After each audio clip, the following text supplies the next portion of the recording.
Hey, what's up, listener? Thank you for pressing play. This week on the Jock and Nerd podcast, Matt Reeves' Batman movie finds its Commissioner Gordon. Game of Thrones wins the Emmy for Best Drama, but not much else. And Jurassic World 3 is bringing back the OG cast of Jurassic Park. Wowie zowie! Plus, a Patreon-sponsored movie review of 1984's The Last Starfighter and an update on all the crazy movies our Patreon supporters are forcing us to watch. All that and much more in this edition of the Jock and Nerd Weekly for Wednesday, September 25th, 2019. Hey, what's up? It's Andy Dick. With all of the podcasts out there, how does Jock and Nerd Show stand out? How does that stand out? It's the only podcast to feature a beef chow mein eating, Grubhub ordering, couch surfing, comic book reading, three loco loving, ball scratching, funny foul mouthed puppet named Rug Boy. Does that entice you? Because it entices me. Check. Check one. All right. This is for all you fans out there. Let's give it up. Jock it, be nerded. Be funny, disturb it. Jock it, be nerded. Spoiler alert. Oh yeah. Jock it, be nerded. Be funny, disturb it. Oh yeah. Jock it, be nerded. Hello, what's up, listener? How's it hanging? Welcome to the Jock and Nerd podcast, where we give you comic book and superhero TV and movie news, reviews, and whatever we choose. Jock and Nerd. My name is Imran. My name's Anthony. He's the Jock. He's a nerd, and he screwed up that intro. If you edited this, just know that it was edited. It was edited. I completely flopped. And the listener will never know, except now they know, Anthony. Thanks for blowing up. You don't get a pass. My spot. Now, listener, Rug Boy unfortunately couldn't be here this weekend, but he was nice enough to send along his beta unit robot clone. What's up, Beta Rugs? How's it going? Hello, I have a boner. Oh, you do? Geek boner. What does it do? I don't know what's supposed to do with it. Yeah, you wouldn't know. I'm a beta unit. You're a beta clone. I'm a master beta You're unit. a master. Oh, he is the master beta. That's, well, look. That was a long way to get there. It was a long way. And no one can, you can't clone the Rug Boy. There's no way. Nothing is, they broke the mold. Nothing is as good as the original. You got your dick humor right at the go. Right at the top of the. Yes, immediately. Bringing you the dick humor. Rugs, just imagine thousands of years from now, people will build a 40-foot animatronic version of you and pray to it, right? Oh, shit. That could happen.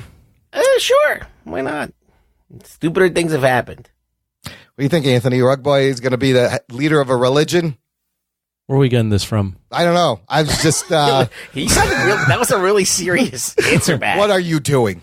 Yes, he's like, what are you talking about?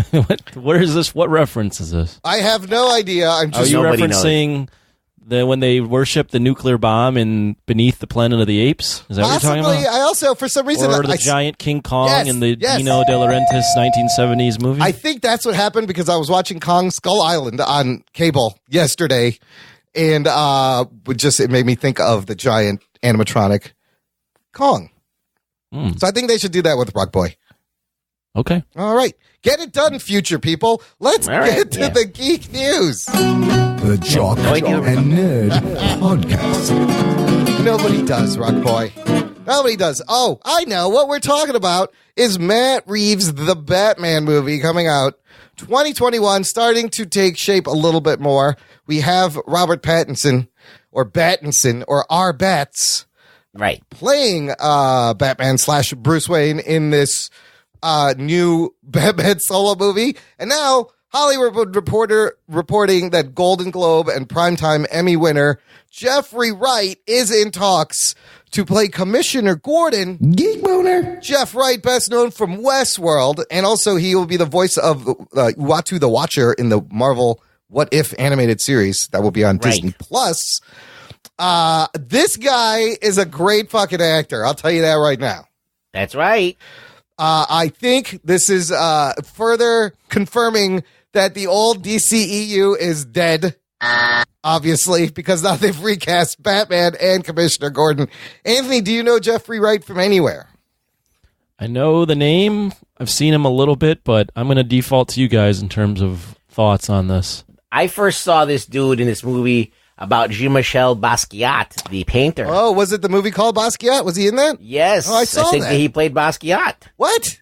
Jeffrey Wright played Basquiat in that? Let me look this up, because that was... I might be right. That, You did. You were oh, correct. Shit. Right. That was a great movie. And that was with the gorgeous Claire Forlani. Yes. She was like the very skinny girl, but was still kind of cute. Which is, hard to do for a bony chick, I guess. But yeah. So he was great in that. He kind of channeled that dude. Yeah. And he's great in Westworld. He's kind of got like a low energy to him. He's kind of like got this calm energy to him, which I think that Commissioner Gordon needs. Right. Now, yeah, we've heard some stuff about him being not traditional Commissioner Gordon and all that stuff, but I think that Robert Pattinson is, I don't know, he's kind of a wild card. You need something to kind of prop this movie up with something solid. So I think he's a solid pillar. You can rely on a good performance. So regardless of how he matches up to the tradition. Well, I think despite the race, they just picked the right guy for the job. Is what it seems like. He seems the right energy. He's got the right kind of energy. He's been hot lately because of Westworld, and I think he'll be great. Of course, he fills in the role that was most recently played by, we said, J.K. Simmons in Justice League, a one and done. And J.K. didn't really have a lot to do with Gordon in that movie. He was all right, I guess. And another thing is that how big is his part going to be in the movie? Well, it could be. Is it going to be like instrumental? They always bandy about like it's a big deal. Like when even J.K. Simmons was him, he didn't do shit. He didn't do shit. But look at Gary Oldman's Commissioner Gordon from Nolan movies. Him and Batman had a partnership.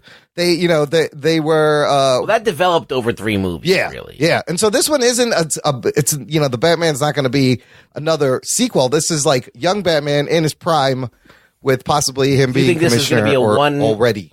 A one-off or a franchise, Imran? Oh, I don't know. I'm right here. If it goes well, they're probably you could do a whole series of the Batman. So this is going to be a kind of a reboot, because you could go the route of this being a young Batman. Sure. Yep. And a Commissioner Gordon that has vitiligo and becomes oh shit white. Well, does that mean Batgirl's going to be mixed of mixed race or black? Oh, Barbara Gordon. Oh, yeah, that automatically ties in. Yeah, I guess she could be mixed race unless she's she could be. adopted. Or Yeah. There's all sorts of ways you could explain it. but that's kind of but that's a bold move. Like they're not only changing one character, but now the succession of that character, Everything that comes from the Gordon family. That's a good point. So if they do introduce Batgirl and it is Barbara Gordon, they could also introduce Batgirl as not Barbara Gordon, but it's got to be Barbara Gordon, right? I'm just digging maybe a potential Michael Jackson situation with Commissioner Gordon. He goes from brown to white. Well, yeah. Hey, it happened Has to a me. ton of surgery. Happens. Look, it's a thing, people. I was born a little brown boy, grew up into a white man. It happens. It does happen. Oh shit! This is a thing that happens, but I think it's a good pick. Who's your favorite Gordon out of all of them? Like we had Pat Hingle from the Batman Tim Burton movies, Ben McKenzie on Gotham, of course, J.K. Simmons, Gary Oldman. There wasn't the same guy throughout all the 90s, late 80s, early 90s. Pat Hingle was in all 4 of those movies. Was he? Yep, he was in Batman, Batman Returns, Batman Forever, and Batman and Robin. He was? Yes. Really? I even like the Gordon from the 60s. Neil Hamilton, he was so 60s. No, Oldman's the best Gordon. Gary Oldman is the best Batman. Ben McKenzie, not the best Gordon, even though he had 5 years to play Commissioner Gordon. He was okay. He's kind Did he of even boring. get to be Commissioner Gordon? I don't know. No, Ben McKenzie, no. Yeah, no. Not Ben. Miranda Baccarin, on the other hand. J.K. Simmons didn't have much of a No. role, so you can't really he count didn't. that. No. I liked Gary Oldman's Jim Gordon. Gary Oldman's is great. And also, yeah, this is... I liked Gary Oldman's because Gary Oldman, up until that point, was always the villain in a lot of movies. Right. So then you flipped it, and I thought he played a good understated Gordon. The other rumor from Batman is Variety is reporting that two-time Academy Award nominee Jonah Hill in talks for a villain role. Not confirmed. People are guessing Penguin or the Riddler. I think they should stay away from both of those guys. But you don't think he should play either one? I wouldn't mind him but what do we think about Jonah Hill, first off? so he's not a bad Is this actor. another Jesse Eisenberg situation? I like Jonah Hill in what I've seen in You like him better than Jesse Eisenberg? shit, that's hard. Oh God, maybe they're about the same. They're I about don't the know. same. It really doesn't make. I think he should be like the toy maker. I wouldn't mind him as the Riddler because that's kind of like a weird person to put as The the Penguin Riddler. would be like That'd too be spot on, right? Too obvious. What if he's Clayface? Clayface wouldn't be bad. I mean, we know that they're pulling heavily from the Long Halloween and probably things like Hush. Like, there's going to be a lot of villains in this movie. His whole rogues gallery. What's Jonah Hill's most serious role? He was in Moneyball. Moneyball. That was pretty good. Because even in like Wolf of Wall Street, he plays a goofy character, right? Yeah. Donnie. But he could play good, like, drama comedy-ish, mostly comedy, I guess. I mean, I've seen him in some serious stuff, and he's fine in it. But like, you're kind of like going, "All right, your acting's pretty good, but I'd rather just see you like do stupid shit." He's great in 21 Jump Streets, but again, it's comedies. You remember like Robin Williams? Like he was more enjoyable as an actor than a comedian. Like his comedy was like so crazy that it was like only in small doses. But when he was a good actor and he acted in those movies, he brought so much to them. You'd rather see him act. He was creepy I don't think as he's fucking- crossed over to that yet. He was creepy as fuck, Robin Williams, in that movie about taking pictures.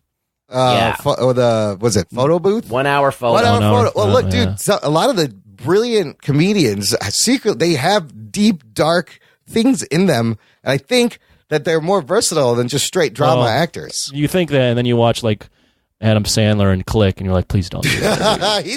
he's got something in him he could pull. I don't like him I don't like him at all. Well, I don't like him at all anymore. Yeah, but no. I didn't like. We him can in do his a whole serious show roles. on comedic actors. Comedic actors trying their hand at being a serious actor. Yeah. Will Ferrell tried a little bit in one movie, but I just think they have. What's his they have name? the I mean, range. Eddie Murphy, Yes. comedic actor, tried his hand at some serious roles. Yeah. It sometimes works, sometimes so Eddie Murphy's doing that Dolomite movie that's coming out on Netflix. This might be like a huge comeback for him, huge role for him. It looks really good.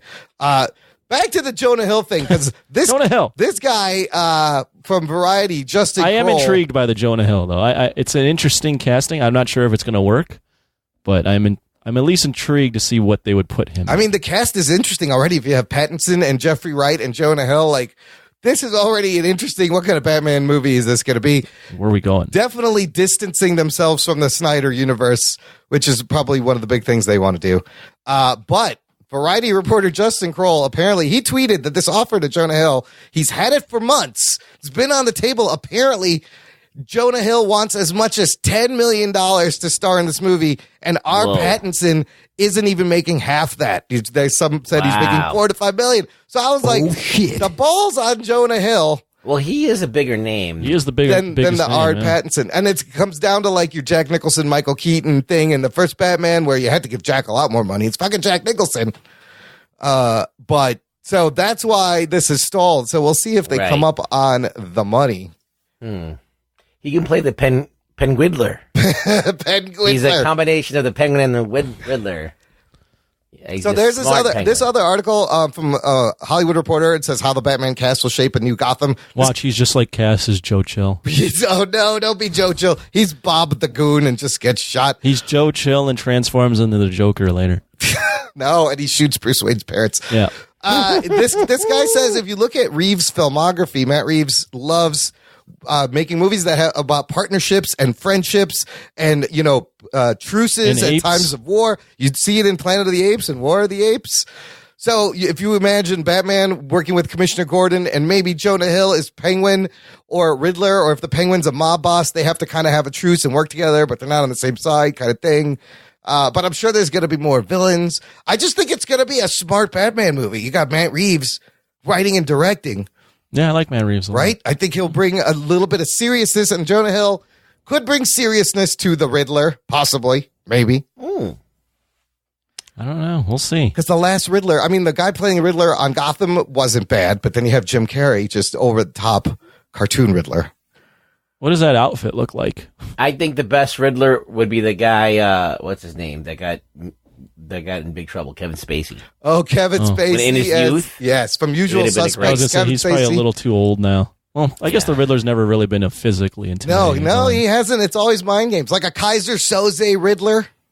Yeah. That'd be pretty Or crazy. what about the guy from Silicon Valley? Oh, the lead nerdy guy. dude. Yeah, Yeah. he'd be a good Riddler. He's like all bony and He's into slender. threesomes or something. That's what I Really? as far as In I real know. life or on the show? No, in real life. Oh, Oh, wow. That was a story that came out. Kinky. Listener, let us fun. know That sounds fun. what you think about the Batman castings. Do they got you, Geek Boner? Geek Boner. Join our Facebook group. It's called the Jock and Nerd Nation. It's closed. It's exclusive just for you, listener. We're all in there.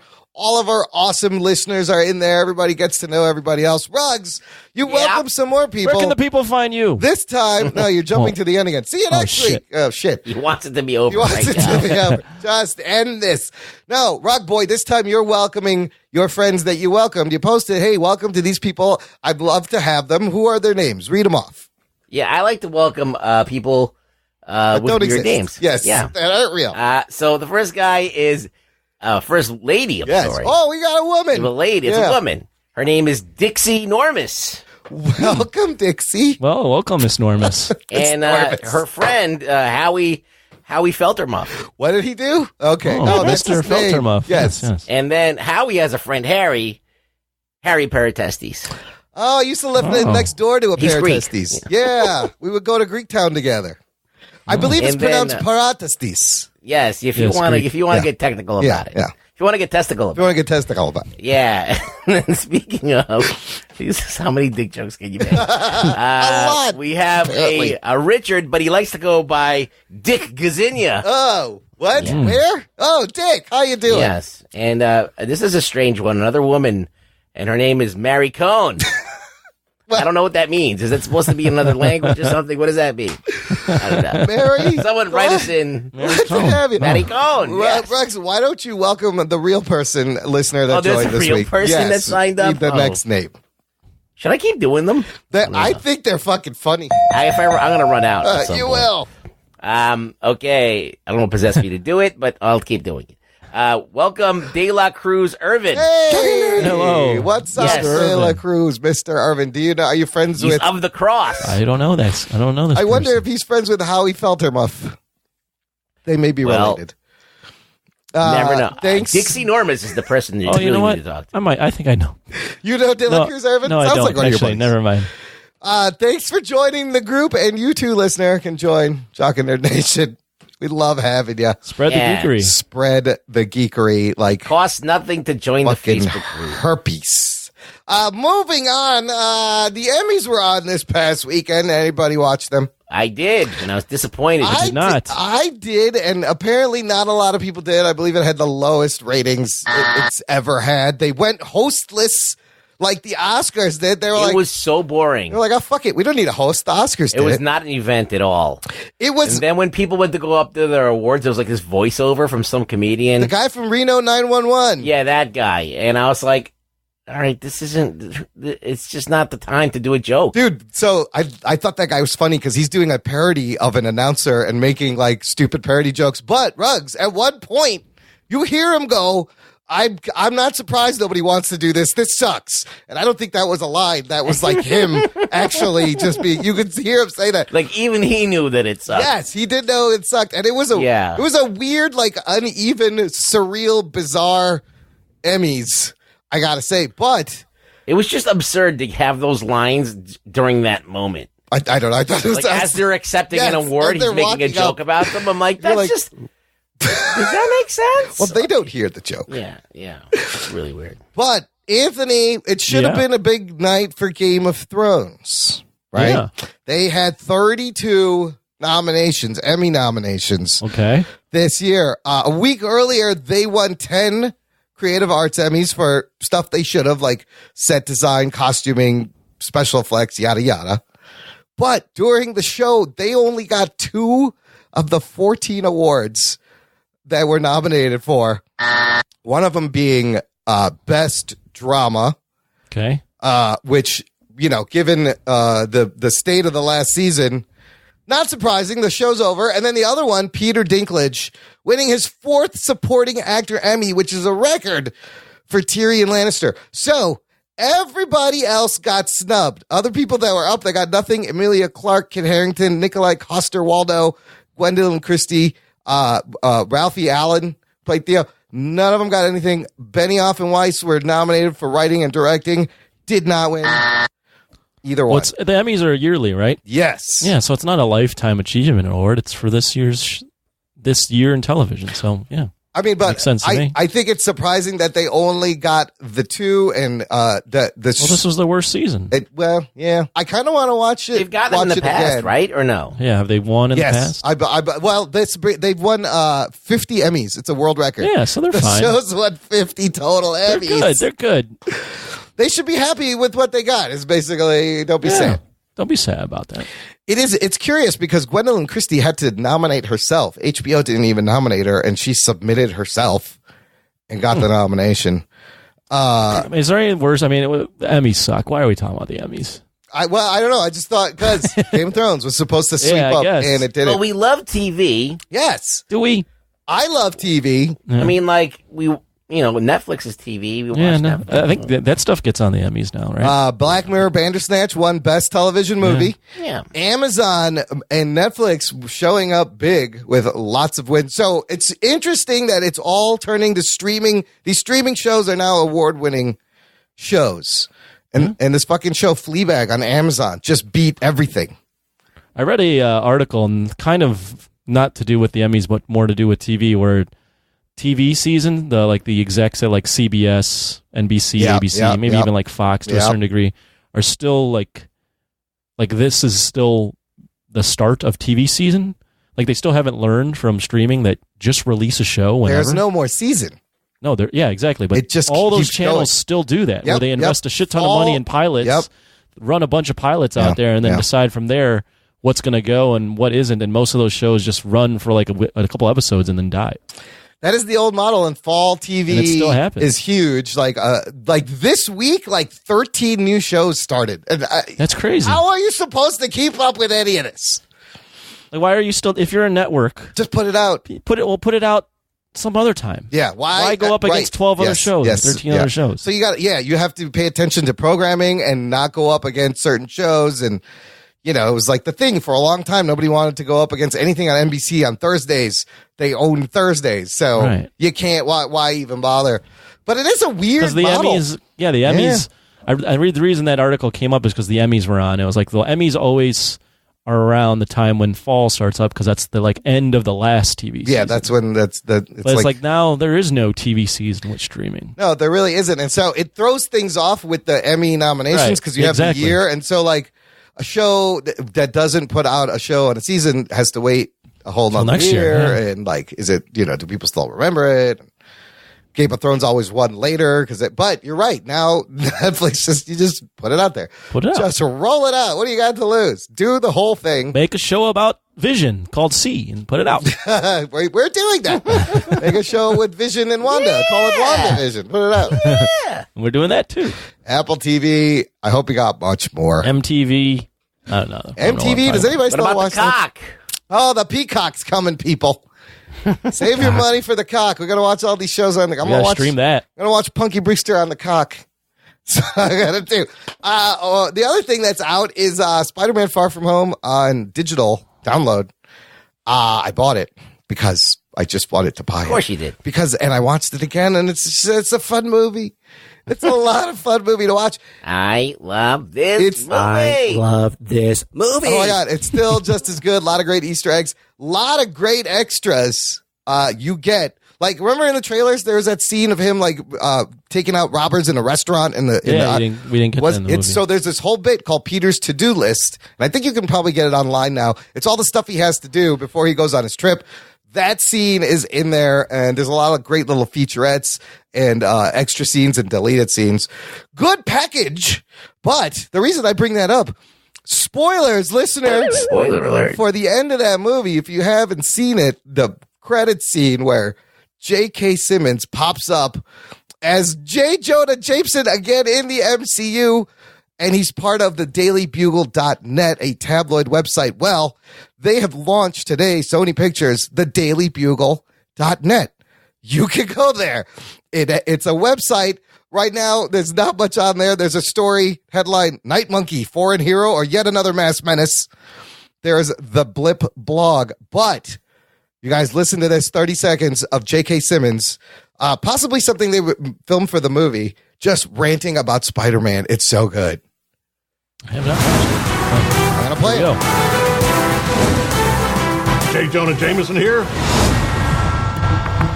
Spider-Man, a psychopath wielding powers he has no right to possess, trying to pass himself off as a hero. Well, let me tell you something, kid. You're no hero.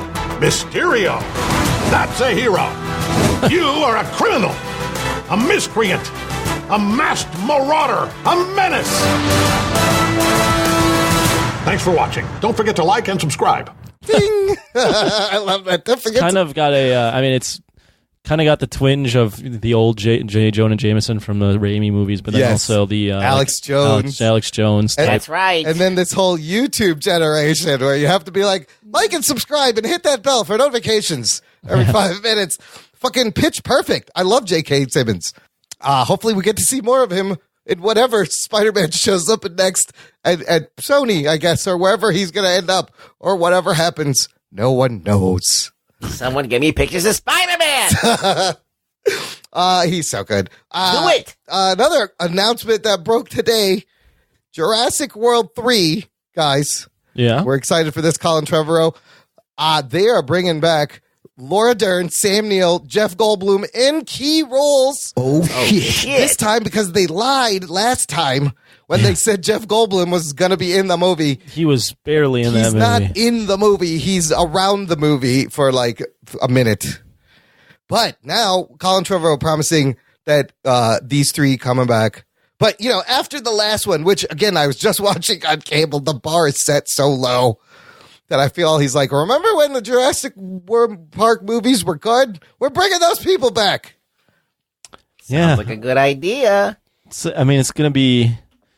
I'm not all that excited, obviously, because of the last one. Yes.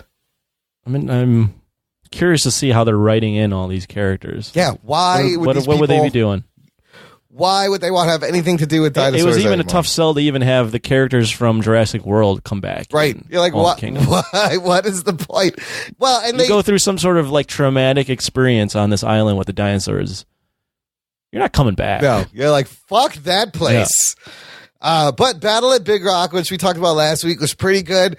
Coming in with low expectations, he can blow this away if he actually writes something smart, and he is co-writing and directing the next one. So I don't know. We'll see. We'll see if this nostalgia play. That's the thing to do. You just bring back people remember. Yeah, that's the play now. Yeah. That But is the other people going to be in it? I don't know. You still got to have the Bryce Dallas Howard and the Chris Pratt. Are they going to come back? Yeah, are they going to be in it? Are they going to come back? Maybe, I don't know. Is this going to be the merging of the two franchise? Oh, possibly, teams? Rogs. They got to be in it. They let the fucking dinosaurs loose. They're responsible. You got to go round them up. Oh no, that little clone was. Well, it was her fault. They're just like me. That kid should be in jail. Put her in jail. Throw her in jail. Fuck that kid. Yeah. Fuck that. Fuck that show. Yeah. Not literally, of course. Figuratively. Right. Oh yeah. Yeah, right, don't right. fuck that kid. Please don't do that. Now you have a drop of me saying that. Damn it. Don't fuck that Boy, kid. they're coming after You could us. use either drop, his Yeah. or mine. It's the same voice. It is. You guys are doing, it's one person. Anthony does Rug Boy. Oh, the secret's out. The Joker movie, we're a week away. It's coming out later this week, this show drops, October 4th. Everyone's really excited to see it, but the controversy continues to follow. This movie, concerns of real world violence at screenings. Here's a couple of things that happened this week. The families of the 2012 Aurora Theater shooting wrote a letter to the studio. And to their credit, they didn't ask the movie to be pulled. They just wanted the studio to donate to groups that aid victims of gun violence and, quote, end political contributions to candidates who take money from the NRA and vote against gun reform. The movie will not be shown in that Aurora Theater, which, look, I think it's a good move. People are sensitive because people are sensitive. I don't know. It was, you can't, that's the thing. The question is, like, you can't blame the movie. And nobody's even seen this movie yet, so this is even crazy. Did they not show any Batman films? I don't know. I don't understand that. No, they showed. Aurora Theater probably showed lots of violent movies after. And I'm talking about like just the Batman films that came out, like Batman v Superman, or Justice League. Probably shown there. But I think Warner Brothers, just to be sensitive, is like, look, you have concerns. We hear you. We won't show the theater there. You can't. You got to do it. You can't say no to people anymore. This is kind of the world we're living in. From what Imran's saying, people didn't even ask for this. No, this is just they don't want to have a PR nightmare, so they don't want the mob to like turn on them, so they just do anything. Just do it. All that's sad. I mean, everything about it's sad though. It's sad that you have to even think about a shooter in a movie theater. One dickhead. Yes. Who is a fucking psycho, decides to do something like that. And now, like, we got to worry about going to the theater? Well, here's the thing. It is a slippery slope. Or worry about a movie being in a theater that makes it, like, offend I've people. I've seen so many fucking violent movies, and I never once thought of doing this. Exactly. So many people are in the same boat where, like, they watch this shit as a release, as an escape, as just to, like, see how fucked up. And there's people who watch countless hours. Like, people are worried about this movie glorifying a made-up person, but there's literally channels that are just devoted to like serial killers and inside the mind of a murderer that tells you how they did it methodically and blah blah blah. And this is like some over-the-top, it's overly dramatic thing. It's not real. It's a fictional character in a fictionalized world, and the true crime. And the reaction right now is huge. Well, I was just gonna say, and not only is the movie overly dramatic, but the reaction to all this is being overly dramatic. It's so crazy. Oh my God, why? Like, this movie is inciting violence. Like, come on, dude. There's like, as Rugboy mentioned, there's real stuff about real killers out there that people eat up all the time and no one says anything. There's countless video games with violence of all different kinds. Gun violence. There's all kinds of Grand Theft Auto. There's all this stuff. Has it made people more? I mean, I played Madden, right? But I can't fucking catch a football to save my life. All right? No, they're so always, just because I do it in a game doesn't mean I can actually do it. Right. It just doesn't make sense. The whole point of video games is to do shit. Like, I can do Tony. Yeah, I can do Tony Hawk's Pro Skater, no problem. But if I fucking get on a skateboard, I'm dead. No, I'm really good at Top Golf on the fucking machine. I can't hit a golf ball to save my goddamn life. Have you ever hit a golf ball? Dude, I tried. I don't understand how you're supposed to hit a little ball down on the ground with a stick with a little knobby at the end of it. It's fucking impossible. Huh? Yes, so hard. I was like, this is a lot harder than it looks. It is a lot harder. Yes, it's very hard. I have appreciation for how hard and boring golf is. I'll rather play Top Golf. I'll kill on the mini golf field. But wait, check this out. Comicbook.com has an article saying it's been revealed by the FBI that they have uncovered social media posts related to extremists who are classified as incels, which are about the Joker. The U.S. military has instructed service members to, quote, identify 2 escape routes, unquote, when entering theaters. And if an attack does happen, they should, quote, run, hide, and fight. Oh, shit. Now, I hear that, and you best be sure I'm walking in there now with my head on a fucking swivel. Is this raising fear that's not there? Is this now a self-fulfilling prophecy that now some dude's like, well, they're saying it's going to happen, I might as well fucking do something? Well, look, you see the word incel? Yeah. Okay? Yeah. This is a product of the internet. It's not a product of the movies. Yeah. There's been films forever. Like, for 100 years, there's been fucking violent movies. Now, the internet and the fact that these fucking guys can sit there and conspire and trade stories and like whatever and feel like that they're part of something, that they're going to do something for a cause, that's the internet. All right, so you're blaming the movie You're absolutely right. for the internet. You're blaming. I'm saying blaming. Blaming. You're blaming. It sounded like you were throwing up or about to burp. Yeah, it was one of those. Yeah, it was one of those things.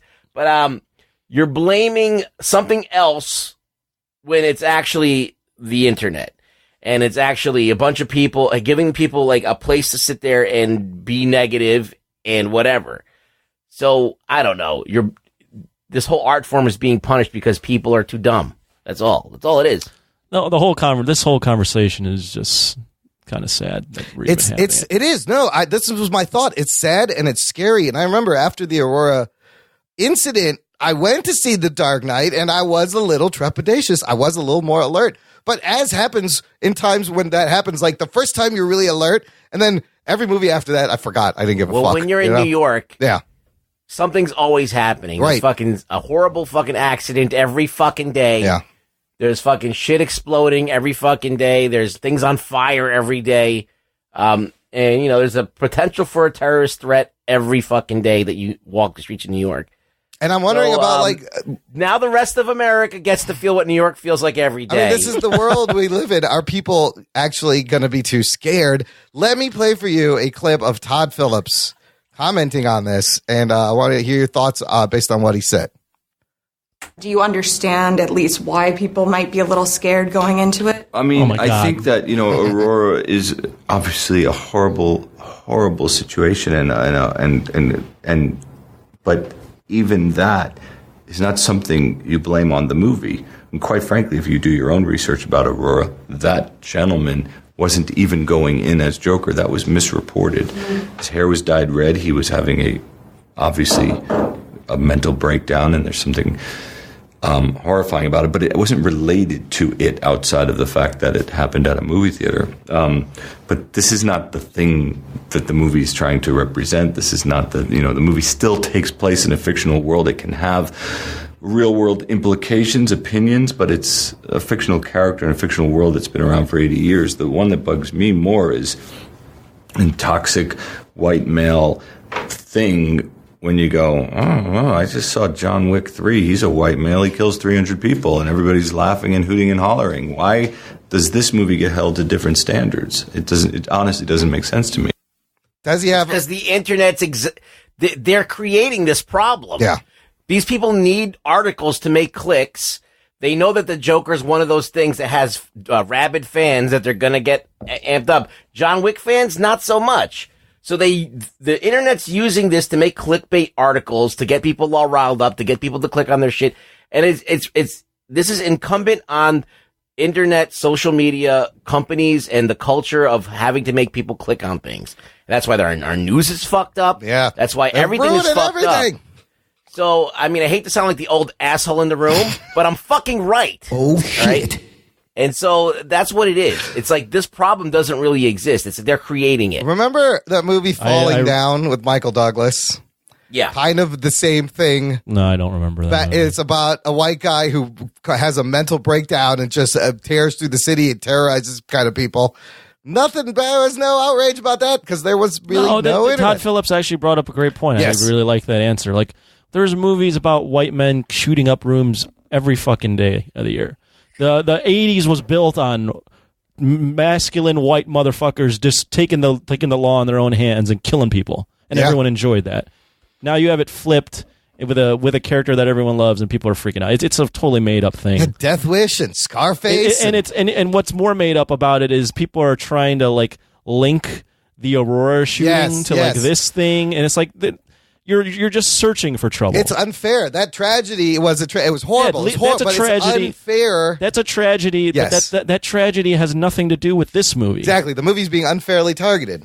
I like it's like manufactured shit. It is. It's like the idea is if we do this thing to try and combat it, we're going to do something. But what you're actually doing is promoting it. Like when they told you like not to do drugs. Right. And they would bring in like the drug guy into your school. And he would show you all the drugs. He's like, yeah, and he would "Here's tell you drugs." like it got you high. You had no idea before you heard And this. you're like, this sounds like fun. I want to try I can this. take coke and I can freaking talk for hours and be really, really funny and stuff. Oh, that's just, like I never knew that until I was sitting in a dare, and I immediately I knew all the people, the bad kids in the class were like, where can we get drugs now? Yes, they were like, this is a joint. What's the first thing you did? You went out and found a fucking joint because they're like, oh, I know what it looks like now. Well, also is it seems like, and this is probably not exactly the case, but it seems like there's a small group of people that don't like this movie for whatever reason. Yeah. And first they were like, oh, it's promoting violence. And then they were like, okay, that's not going to work. People are still trying to go see this movie. What else can we do? Let's pull out Aurora out of our back pocket and now scare people into not going to see this movie and saying that this movie will incite some sort of violence otherwise. I mean, do you think it will hurt the box office or the people from... I don't think people... I mean, I don't think they care. I don't think most of the people really think about Aurora when they go to movie theaters. But we are living in a world that shit can happen at any point, anywhere. We're in a radicalization machine right now. Yeah. We're in the worst kind of misinformation and incendiary bullshit that gets people riled up, especially people who don't see it, who are oblivious to it. They don't understand that they're being manipulated. All this shit, all it does to me, I'm still going to go see the movie, but I'm going to be I'm going to sit on the end. There's the exits. I'm just going to keep an eye out. I'm kind of sit in the back. So you should always be aware after a tragedy of where your surroundings are, the days of just going somewhere and not being aware of your surroundings, that's gone. That's been long gone before Aurora. You don't fucking leave your door unlocked at your house either. Right? There used to be a time when everyone just had their door fucking wide open. Windows open and everything. Things change. You should definitely be more aware, but to be afraid to walk into a movie theater to see this movie, I mean, to me that's kind of absurd. It is. Well, you can also go to the movie not at prime time. You can go, when no one else is going. But we're living in a world where you have to make sure you know where the exits are at all times. But the world was like that before. Even before, I remember I learned from Malcolm X, the movie and the book Malcolm X, he always sat facing the door. Yeah, I mean, people have been having to live. Yes. People have been living in being aware of their surroundings for a very long time. Yeah. If you've ever grown up in a big city, you didn't think, you didn't think that just everything is just safe. Yeah. Even as a little kid, there was don't go out at night, don't go into the alleys. Yep. You're taught to act like you belong there. This isn't a new thing. Yeah, that's a good point. That's a good point. It's just all this fucking internet buzz and this controversy is so crazy for this movie. I've never seen anything like this before a movie's come out. To me, it's sad that this is a conversation. It is. But that's where we are, unfortunately. All right, gang, let's take a quick break here. We'll play some promos. We got a movie review coming up, Patreon sponsored, right after this. After these messages, we'll be right back. Hey guys, this is Venice, and I've got a message from a friend of mine about my favorite podcast. It's your boy, Flavor Flav in full effect. Check this out, everybody. I want y'all to go check out TJ. What's good, everybody? TJ Johnson here for Voice from the Underground. I am the most handsome. Big Has. And I'm smoking my cigar, of course. You know what I'm saying? The Dutch. You pick me up in an Uber and a PT Cruiser, I'm calling Lyft. Cause they be fighting the power, talking about social issues, politics, you know what I'm saying? And we're not even that good. Right, we're terrible. Terrible. Tangents all over the place. And not only that, but they be keeping it fun with the sports, music, comics, and movies too. Am I allowed to talk? I think no, not right now. Shut up, colonizer! You know what I'm saying? He on Twitter at VFU Podcast. Yo, you can find them. So check 1, 2. This is Flavor Flav. Yeah, boy. Okay, what Flav was trying to say is, check out Voice from the Underground on your favorite podcast network. Voice from the Underground. Hello, this is Storycrafter Mike from the Steamrollers Adventure Podcast, and you're listening to the Jock and Nerd Podcast. Hey, Michael, between the two of us, I think I am the jock. You're actually more like Rug Boy. Nope, I am totes the jock. Okay, then who are the Pittsburgh Steelers? A marauding band of aliens who use giant laser cutters to carve off a slice of Pennsylvania to take back to their home world. Hey, Rug Boy, if you ever want to come moonlight on our show, we just had an opening. What? Jock and Nerd. Listener, if you enjoy the show, you want to support, you want bonus content, here's what you got to do. Join our fan club. Visit jockandnerd.com/Patreon. Link in the show notes. And for as little as $1 a month, although you should give more, you get access to bonus content, a whole extra private RSS feed that has all the shows. Jock and Nerd, the spin-off show, come out early, post shows, bonus episodes, Jock Talk. Anthony, Jock Talk 3 weeks in a row. Congratulations. Working hard. Yeah. Football season continuing. Football season continues, so me and Chaz will do Jock Talk. We'll hear from Chaz Ladle. We got a sports ball update. Ladle. We're going to ladle Chaz. Their bottom is very weak. Into later. But there's tiers. So if you give us $10 a month, listener, you could pick any movie you want for us to watch and review. It's jokingly known as the force Anthony to watch a movie that he would never want to watch. Although in some cases it's force you guys to watch movies. Sometimes that backfires, and but we're having a good time. We've been doing a lot of these.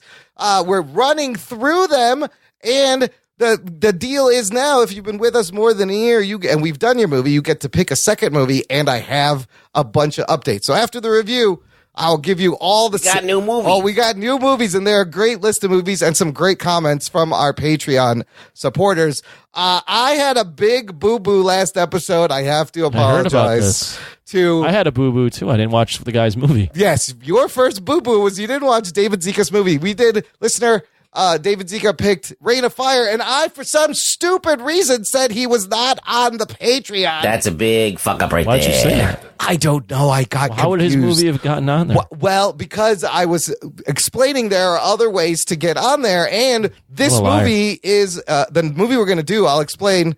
What I meant to say was Zika doesn't give us $10 a month, but he has been a Patreon supporter for 38 months. Oh, shit. Thanks, since the beginning. He is OG. So Zika's Viral Comics. So he's not at the $10 level, but as I mentioned last show, he has done so much to help us promote the show IRL, like taking signs to College Game Day, passing out flyers, trying to get us some exposure. I was like, Zika, you're in. I want to do your movie. So we did Reign of Fire, and Anthony did not watch it, and Zika has a comment. We'll get to that later. But David Zika, I'm so sorry. David Zika, one of our best listeners, OG Patreon supporters. If you want to do that, sign up, jockandnerd.com/Patreon. This week, we are reviewing the classic cult sci-fi space movie, The Last Starfighter, from 1984. Here's your spoiler alert for a movie that's 35 years old. Strap yourselves in, you fucks. Spoiler time. This one sponsored by, dedicated to our pod buddy, Jason Dutch, over at the Voice from the Underground podcast. And he's been supporting us on Patreon for 15 months. Now, again, he is not at the $10 a month level, but he gave us a $100 donation. Oh, shit. To start. So I was like, all right, you get a movie. So there are other ways, even though you're not at the $10 level, you give us a nice donation, you earn yourself a movie. So, like I said, Last Starfighter came out July 13th, 1984. It is the 35th anniversary of this movie this year, which is crazy because this is one of my childhood movies and I feel old. On Rotten Tomatoes, it is at 77%, 6.23 out of 10. This movie was made for about $15 million, ends up making $28 million when all is said and done. So I think in 1984, I think it's a success. You made your money back. Barely a success. Barely. You made your money back and a little bit more. This movie is directed by one Nick Castle, who... Interesting. Frank Castle's brother? He's not Frank Castle's brother. He is best known for this movie, Escape from New York. He did The Boy Who Couldn't Fly. But Nick Castle was one of the original guys to play Mike Myers in The Suit in Halloween. Geek boner. So essentially, Mike Myers directed this movie. And when he was in Wayne's World? No, not that Mike Myers. That's Austin Powers. That's Austin Powers. No, he is the. I'm confused. Yes, Halloween. Halloween Mike Myers, the killer, Rux. Okay. He was Mike Myers. This movie also stars a bunch of people from the 80s and earlier that you may not be familiar with, like Lance Guest, who plays Alex Rogan and Beta Alex. Dan O'Hurley plays Grig. Dan Mason playing Lord Krill. Catherine Mary Stewart as Maggie Gordon, the female lead. Then we have classic actor Robert Preston playing Centauri in his last movie ever. Norman Snow playing Zur. And a bunch of other names that you might not know. You're not going to know. This was 1984. This movie released the same year, dude, 1984. Amazing year. The Karate Kid, Ghostbusters, Gremlins, Indiana Jones, Temple of Doom, Purple Rain. This video game movie 2 years after Tron. 1 year after War Games. Anthony, I'm going to start with you because obviously you are too young you never saw this movie when you were a kid. No, I wasn't born. You weren't born in 1984. And this is the first time you watched this movie. Should I do a synopsis of it? Yes, give us the plot of The Last Starfighter. The Last Starfighter. In a nutshell, it's basically about a kid stuck in a small trailer park that wants to get out and finds his way out by playing this video game that doubles... Ready Player One? A little bit. That doubles as a simulation for... As a recruitment tool for an alien race that is looking to defend itself against an evil alien race, and they recruit him because he's the best at this video game. It's about that, basically. That's pretty much it. He reluctantly joins up and trains. Kind of like Ready Player One and Ender's Game had a baby, and this was the movie. Let's hope this came before all that. Yeah, it did. You're right. I mean, so Anthony, look, I grew what up. did I think about this? Yes, because I'm so interested in someone who's watched this movie now out of context, because I grew up loving this movie, growing up in the heyday of arcades in the 80s. I remember all of this. I fondly remember watching this movie. You watching it cold out of the blue. Give us your opening thoughts. So this is a tough movie, I think, to watch in 2019 without living in that time and all that stuff. Because, at least for me, this movie, I mean, it's very 80s, obviously. Yeah. But it really, in my opinion, banks on the fact that this is a CGI fest and that you're seeing all of this for the first time, right? And it's supposed to be super realistic for that time. Because the acting's okay. The plot is, kind of like the wish fulfillment and like a loser getting out of his small town. But, the action isn't terribly exciting. The plot is what I just mentioned. The acting in and of itself, like there's not too many standout performances. For me, the best performance is actually Greg by the dude from RoboCop. Yes, Dan O'Hurley, he in full costume. Right. Yeah, he's actually pretty good. But the entire and you have the classic thing of like 25-year-olds playing teenagers. They look so big old. time 80s thing. Yeah. So like having seen this movie now, I feel like it's tough to, if you weren't around at that time, it's tough to really evaluate it in the form that it was released.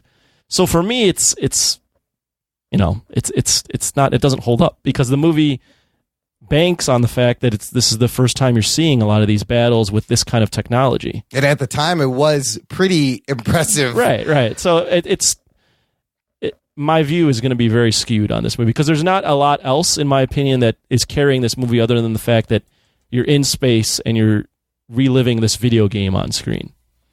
Yeah, it's the movie kind of mirrors itself.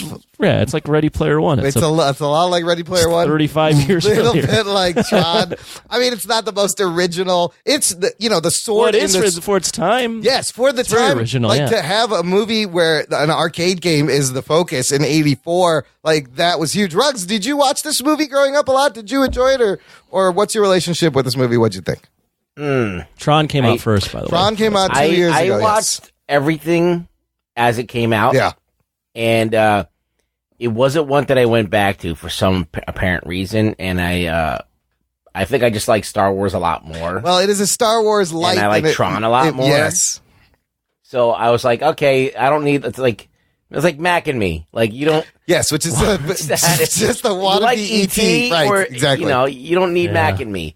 Like, it was like kind of like a flimsy kind of version of that type of shit. So it's like, okay, the space battles look cooler in Star Wars, and they were just more visceral because it was like practical. It was props, and so this is one of the first movies, along with Tron, to feature extensive CGI imagery, meaning whole scenes were made, the sky, particles, meteors, the spaceships. They weren't models. It was 3D wireframe polygons in a computer. Never had been done to this extent. PS1 graphics. Yes, but and way before.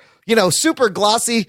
It does look dated now, but it also kind of works in the sense that you are playing it. It's a video game fulfillment kind of thing. See, this is what I was going through while I was watching this film. So I was like, man, I saw this movie like 30 years ago. I don't remember shit about it except for, I think I remember the guy had big hair and the girl was okay looking. She's kind of cute. I remember that. So, and I'm sitting here watching it, and I didn't give a fuck about anything that was going on at all.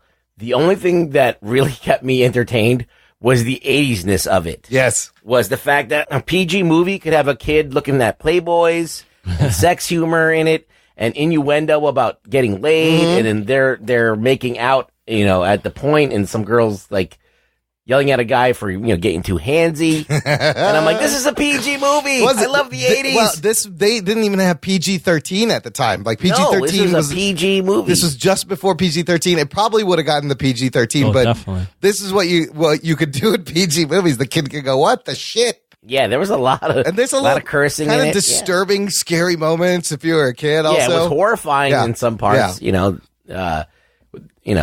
the aliens were creepy looking and shit. The beta Alex, when you first see him puffing, getting formed, like that's fucking freaky. And then the guy getting his brain face melted on the spaceship was also kind of scary.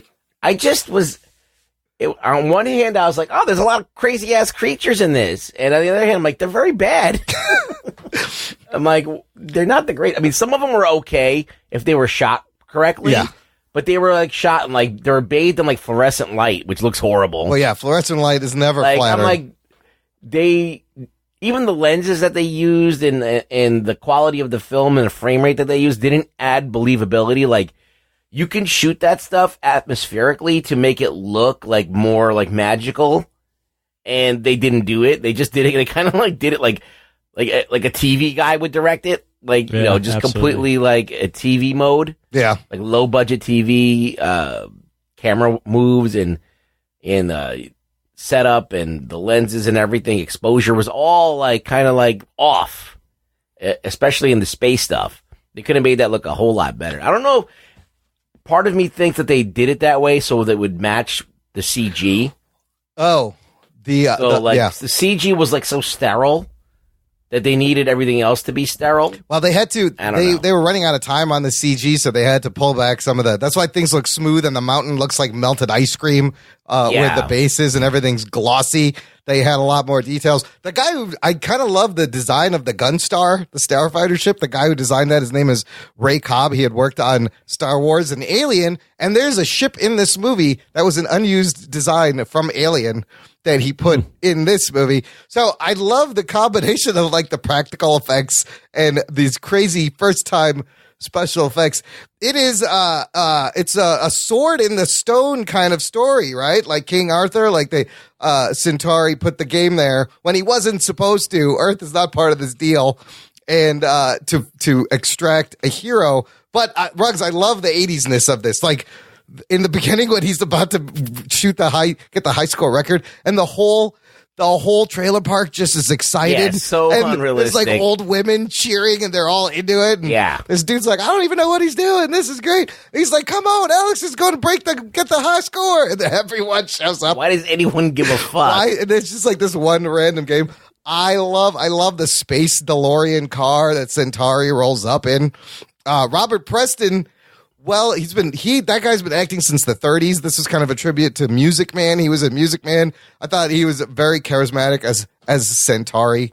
Man, you like this movie? I love the music too. I like the theme to it. It's not my favorite. The thing is, I've seen it. I just remember seeing it over the years so many times that I just love this. Why did you repeat it? I think I knew as a child that it sucked. It would just be. It would be on. It would be on TV. Okay, let me I would jump just in. watch it. Let me jump in again. Yeah. I think you're just loving the fact that it's in the 80s and It's you think more everything the from the 80s is nostalgia. like, yeah, like, because it is super 80s. You do have, again, like, the guy being kind of a loser, but yet has the hot girl for some reason. And, like, all the friends. Just like in Homecoming. Yes, they still do that. All the friends being, like, bullies, but, like, also his friends. But but that's what I thought. No, listen. But the thing is, this reminds me of the movie Willow, like a couple movies ago, where it's also in the 80s. Like, it's one of those movies that's so 80s, yet I'm kind of dissing our Patreon people for picking this, but no one really remembers these movies because they're not classics. They're not all timers. They're not. This stuff was done better in other movies. Willow held up way better than this. Actually, I agree. Actually, Willow is better than this. I enjoy Willow way more than this. This is kind of a cult hit, though. It has its fans and sure, people but I mean, appreciate but it. like, it's not even like a cult hit like Tron is a cult hit. No, like Tron wasn't like the greatest movie ever, but at least Tron was such a cult hit that they made another Tron. We're still trying to figure out if they want to make another Last Starfighter. Tron was visually interesting. Right. No other movie looks like that. Those same guys worked on some of those guys worked on this movie too. The special effects guys. And yeah, so I mean, there was that. I think that's what separated Tron from the Last Starfighter, was that it was just so visually different. Well, you have Tron, which is visually different and also a video game movie. If you want like a good space movie, you're going to pick Star Wars or E.T. from this era. Like, sorry, but Last Starfighter it's kind of a movie. Like, I watched it and I was like, huh, like, I guess I missed the boat on this one because if I wasn't growing up in the 80s, because I don't see anything special about this. But no, you're absolutely right. What's the charm? Like, it's a lot of it falls for me on the lead. Like, why do I like this lead? What reason am I going to? The girl he's had a sad sack. Good chemistry. I think Beta Alex is actually a better character. I thought he was better. No, I agree. He was better at playing the Beta Alex than himself.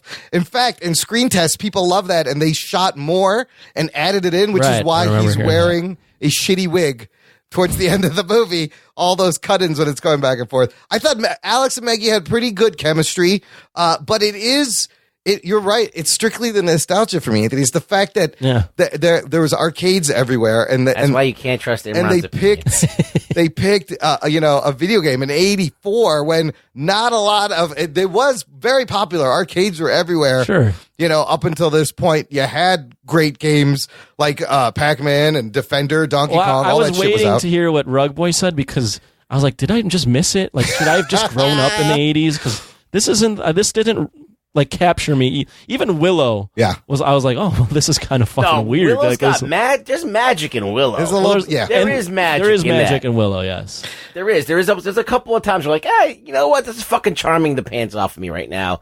It's not a perfect movie, but yeah, I get charmed by the scene here and how they did this little thing there. When I was watching this, there was maybe like very little that I was charmed by, and I don't know if it's because I haven't watched this movie a lot. I only watched it once, and like I saw it once, and I was like, maybe I didn't like the CG. Maybe I was one of those people that was like turned off by it when I saw it. But the Death Blossom scene, that was kind of cool, where it was spinning around and shooting everything. Sure. But the CG's so bad. But the CG reminds me of like video games I used to play, so I don't know. I don't have distinct memories of this movie being great. I just was like, I saw it once and I was like, all right, like that was a movie. And like, I didn't want to buy the figures. I didn't want to like get the video game and play it. They never made the actual video game. It just came and went. It was a lot like the Dark Crystal. When I watched the Dark Crystal, I was turned off by that too. So, I mean, it's not like this property couldn't be rebooted into something cool. I think you can. I would love to see a continuation remake of this. We did see it rebooted into something cool. It's called Ready Player One. I was about to say that. It kind They've of already is. rebooted it like into a bunch of other movies. I mean, but like, okay, so let me give an olive branch to this movie. It's that's another one. So the concepts that are in this movie kind of have been used in other movies. It's derivative, yes. But at its time, it was kind it of wasn't right. It wasn't that derivative. Right. And maybe there were some other things that were like it. So maybe episodes of like whatever, like Outer Limits or something that might have been similar. But like for the most part, it was kind of a new idea that was cool. So you have that. You have the fact that they had the balls to try something new with CGI, and that's basically about it. for me, like I would just say, for me, what it's missing and Rug Boy hinted at is there's just no like that charm, like that 80s charm. It's one of those movies where I watch this and people rave about how great the 80s movies are, and you show me this, and I'm going, dude, what are you talking about? Like. I've seen, and I haven't seen a shit ton of 80s movies, but all the other 80s movies I've seen that people thought were really charming were actually really charming. This one, you just watch it and it's just kind of a flat film. I like the fact that like there was. Why does Maggie love Alex? I love you, Alex. I like that she chose to go with him, and he actually gets to go live out his dream and fight in this war. Like I want to see that movie. I want to see what happens when I get up why there. does she like? We learn you're supposed to learn about the lead throughout and be like, oh, I like this guy. Yeah. But in the beginning, he's just a gamer, and he's like, he helps out the family, but he really wants to leave town. But he helps out the trade. He's not selfish. He sacrifices his fun to help everyone, and he just wants to play his video game. I guess I'm just missing. There wasn't a ton of charm. But I like that there aren't. He's not Ralph Macchio. He's not. Well, it's a lower tier from all the movies that came out that year. Clearly, he's not the dude from let's Tron. Let's talk about this. Ghostbusters. Yeah, Gremlins had a great lead. That is such a classic. Yes. Gremlins, Yes. you can watch to That this has day, magic. and it has that Yeah. charm Yeah. and that magic. Indiana Jones. Temple of Doom. man. I mean, forget about it. Wow, that's a rough. And even Star Wars that preceded it. Yeah. Superman that preceded it. All of these movies that preceded it by years with weaker special effects and lower budgets have more of that 80s magic to it. So I feel like unless you grew up watching this movie, I don't know. I'm not. Oh man, this is a tough year. So here, let me read the '84 releases. Okay. Beverly Hills Cop. Oh, Ghostbusters. Yeah. Great. Indiana Jones. Yeah. Gremlins. Karate Kid. Yeah. Police Academy. Oh, Police Academy. Footloose. Oh boy. Romancing the Stone. Oh, great Star movie. Trek 3. Splash. These are your top 10 grossing movies. That's a great one. Yeah. I mean, yeah, and come on, like we're was talking not- about last. I mean, this is the guy's choice. Jason wanted it once, but you can't. This just doesn't compare. I bet Jason, like me, grew up playing video games as a kid and watched this. When you were going to the arcade, like I saw this movie, I'd be like, that would be amazing if I beat this. Like it's something you wanted to have happen. But then didn't you then watch Karate Kid and go, I want to go into a dojo and learn karate? Yeah, I think I did take Taekwondo after Karate Kid for like a year, for like 6 months. When you're a kid and you see this and you have that complete suspension of disbelief, I could see how you might like it. It's cheesy. It's hokey. Like when Anthony watched Power Rangers. Right.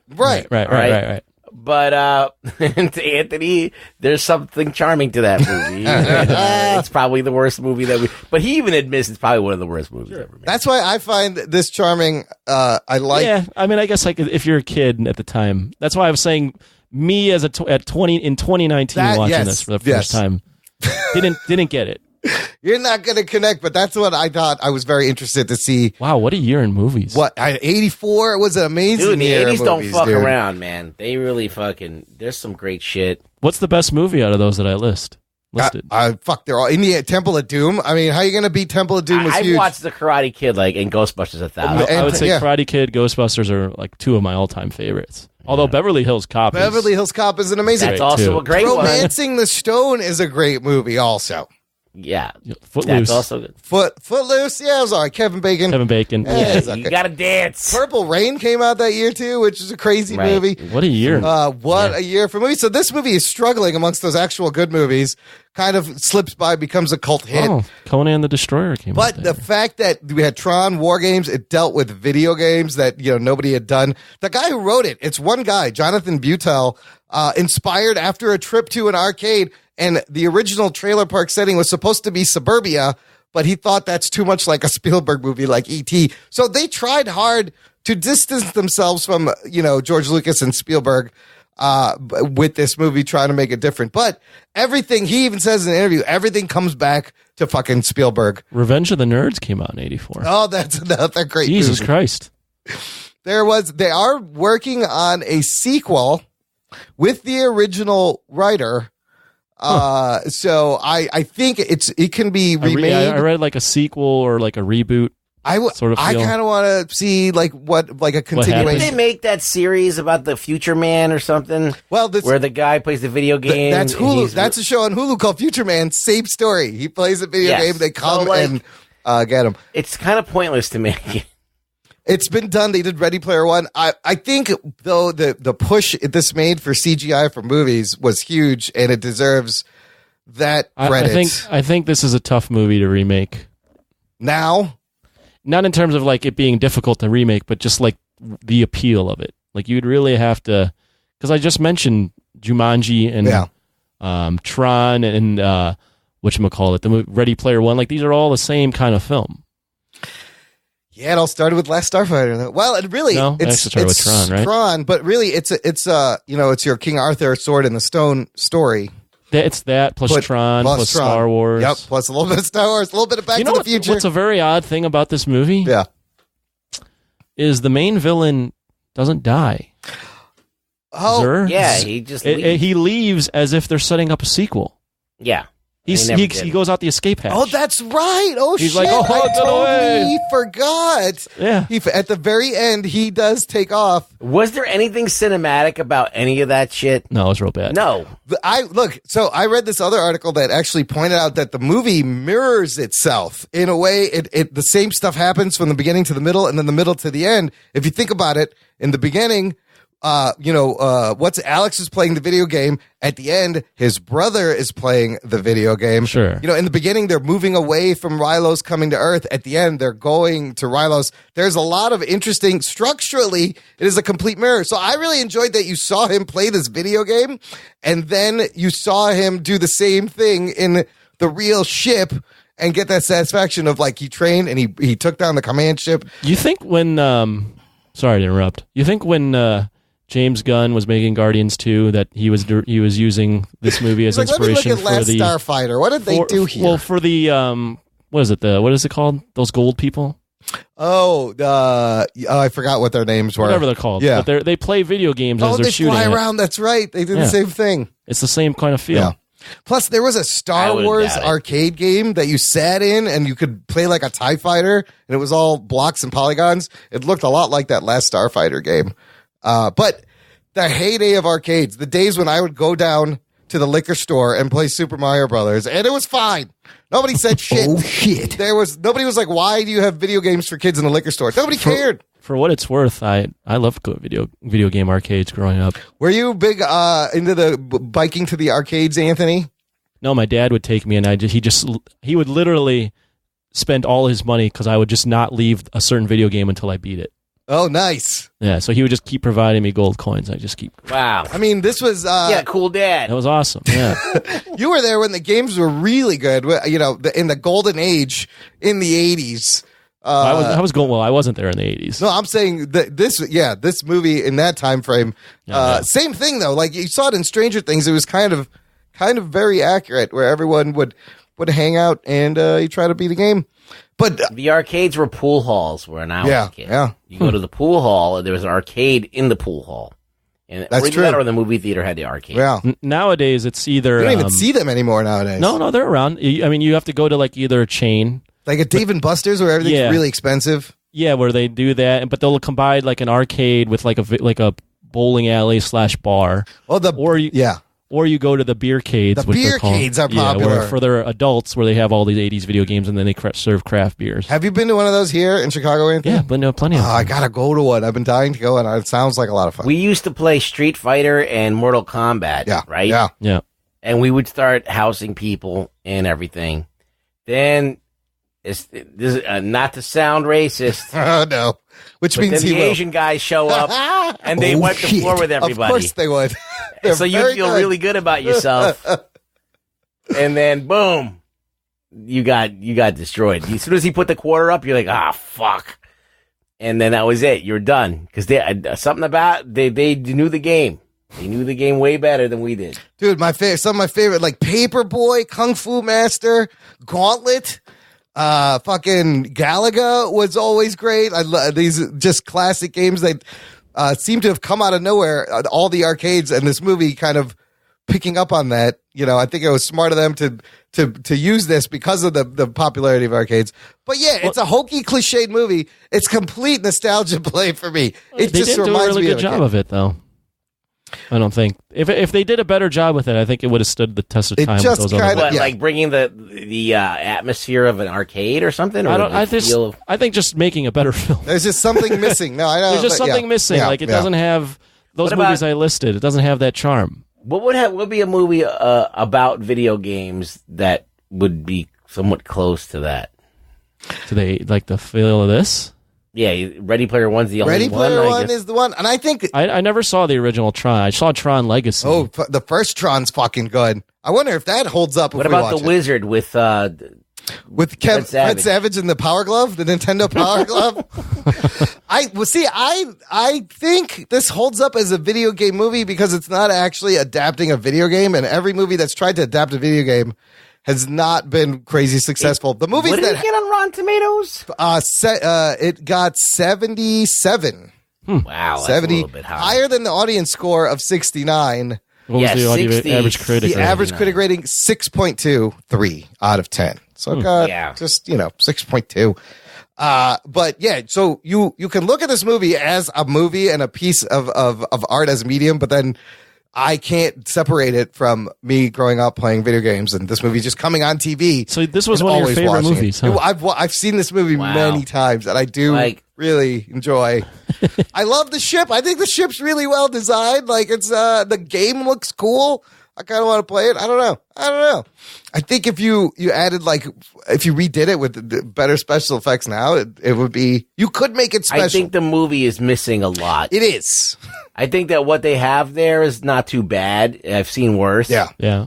But there's just not enough. It's not urgent enough. Right. Like, I remember when they get into the ship and him and the alien dude are just having this mindless banter that, like, I guess is supposed to be like character development.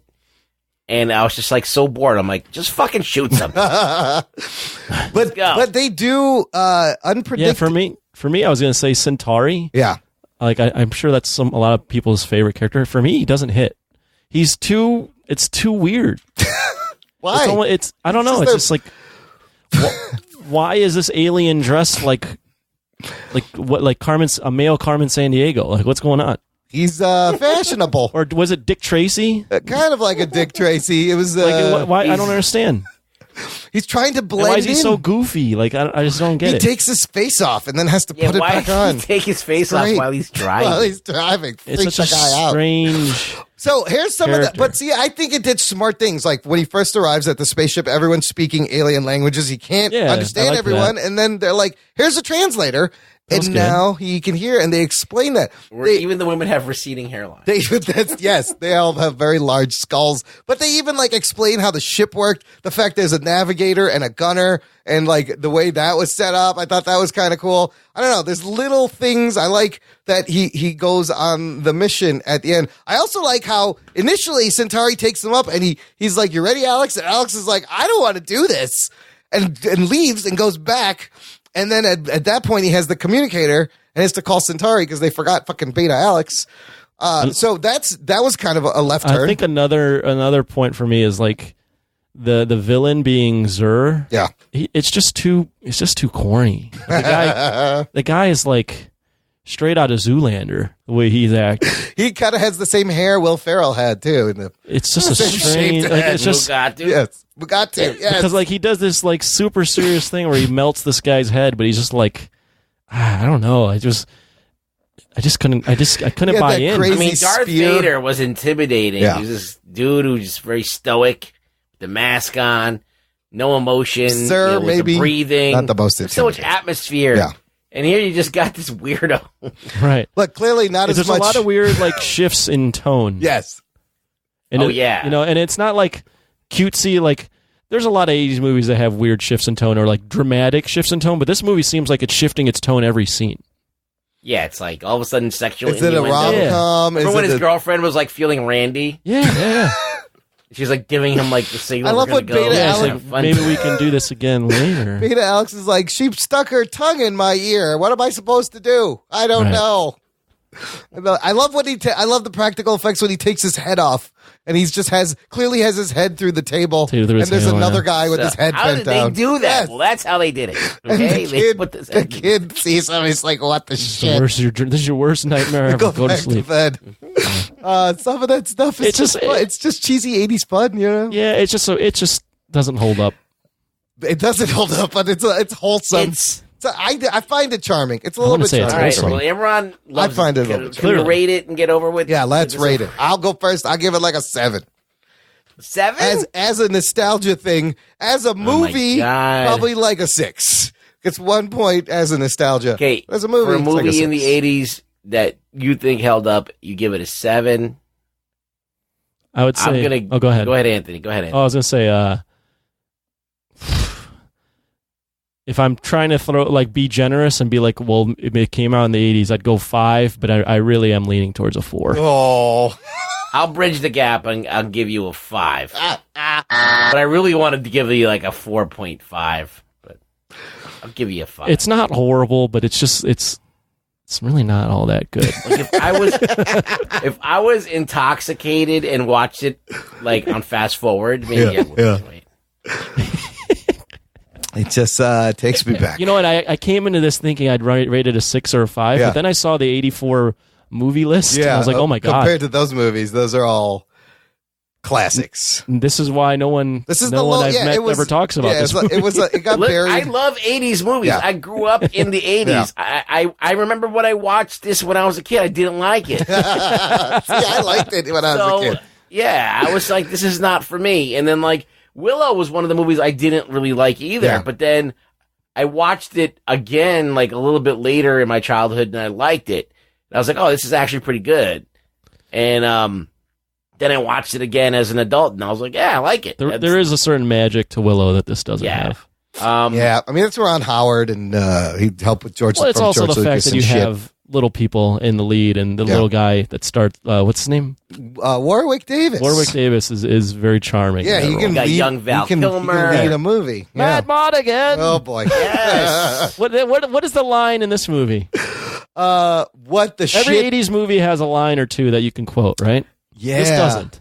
That's a good. Oh, it does. I remember when I heard it, but I don't remember it now. I was like, oh, that's hold the on. line. Let's see. That's a good Okay. point, though. You're right. Right? Every 80s movies always has the line where you can quote it. Let's go to Put them in a body bag. quotes. Right? Like, what's the quote? It doesn't really have a line that I can think I guess the only of. thing I can think of is when Greg meets all the people down in Earth and he like pounds his chest. Yeah. Like I don't even know if you can hear Oh, that. he does but the fist bump, like the the bump fist on, bump his chest. Yeah. to greet I everybody. got this. Yeah. I got Yeah. this one. When Greg says, "I've always wanted to fight a desperate battle against incredible odds." Okay, That's one of them That's, because like what that line yeah. is so over the top. Yeah. And then you got, of course, Louis saying, "What the shit?" What the shit is my? That would have been the line. It's Louis, the little brother, going, "What the shit?" What the yeah, that is a very good But point. it doesn't. There's no like iconic. Every 80s movies has a great iconic line or two. Be sure to write or whatever it is they do up there. I don't know. There's nothing. There's nothing. There's All I can think of is Greg like laughing hysterically when or being like, yeah, that or did like, it, Alex. yeah, just being so excited that he's killing people that he's just laughing. Yeah, Greg was All- great. Or just Centauri just talking a bunch of gibberish. Yeah, Centauri's doing his fast-paced Music Man bit. And I think when this movie came out, a lot of people knew Robert Preston. What came too. out first, Back to the Future or this? Let me look. Back to the Future, I think, comes out the following year in '85. Because the car reminded me a lot of Back to the Future. Yes. Yeah. I mean, when did Back to the Future come out? 84? 85, you're right. It was. So it was after. So yeah, it looked like a space DeLorean, but you know, they kind of did the same thing. And then it flew, just like the fucking DeLorean. And Back to the Future before Back to the Future. Since we're on an 80s kick, just a real put you on the spot. No research. Okay. Just think of 3 movies that both you guys are like these are the top 3 80s movies. Holy shit! Top I know the list is 3 probably longer, but the first 3 that come to your mind. 80s. Well, I've already for me, Karate Kid's already like up there. Okay, so we got 2 more. Ghostbusters is also up there. Both 84. Okay. Oh fuck! I would say Temple of Doom is definitely one of them. Back to the Future, and then you throw in a god damn. There's so many. There's no way to pick one fucking movie. God, Beverly Hills Cop was a big one. Don't forget about the Terminator. Oh fuck! See, there's that too. Aliens. There's Aliens. It's hard to pick. It's hard to pick 3. Hard to pick. You're gonna go like the big Indiana Jones, Star Wars, Ghostbusters. There's a lot. I love Conan the Barbarian a lot. Yeah. I really love that movie. 80s. Yeah, when you say 80s, what do you... I mean, I also think of like Ferris Bueller right away, Right. you know? Absolutely. Ferris Bueller, absolutely. And all those movies. And all the John Hughes movies. Yeah. Breakfast Club. Right. Yeah. A lot of those movies I haven't seen. Oh, wow. Well, actually, I've seen more 80s movies than I thought. Because Okay. when I looked at the 84 list, I'm like, oh, I've seen a lot of these movies. Yeah. Those are classics. Well, Jason Dutch, Voice from the Underground podcast, thank you for this pick. I hope you were entertained. Sorry we weren't more... I was more... the others weren't more favorable. But it is what it is. That's the movie. You know the movie. I bet... I didn't like it then. I don't like it now. Fuck that show. I'm very shocked, to be honest with you, that Ruggs didn't like this movie. Because I just thought he blindly loved every 80s movie. No, you're wrong again. No, this movie holds a special place in my fucking childhood heart. I'm not surprised you like this. You want to know what movie that no one ever talks about that I thought was actually pretty good? What? And I haven't seen it in a while, so I could watch it and probably think it's not good. Harry and the Hendersons. Oh, and there was a TV show afterwards. Is that the one with the Bigfoot. giant? Yes, Dude, John that Lithgow and that Bigfoot. movie, It's a good movie. As a kid, actually made me cry. Oh, really? Because at the end, he hugs the old guy, right? Yeah. The guy that's been mean to him the entire film. Oh, yeah. Yeah, it gave me a little emotion. I used to watch the TV. There I was think a that's TV the show. movie. It is the TV. Yeah, there There was was a TV show. I thought the TV show came first because I was a kid. Of course. And I thought the movie was Yeah. after the TV show. That's a great movie. I haven't seen it in a while, but yeah, I think it's on Netflix. Harry and the Hendersons. Yeah, I gotta that watch is a the very good first Dark movie. Crystal again now after watching the Netflix Dark Crystal. Also, Last Starfighter 2004 adapted as an off-Broadway musical. Oh, shit. Wow. Who knew? Wow. Yeah, right? I don't know. I mean, it's probably was just as good Seems like a bad as the idea. Spider-Man musical, which was not good. Hey, make it a musical. All right, let's get to news from the nation. It's time for news from the nation. It's time for news from the nation.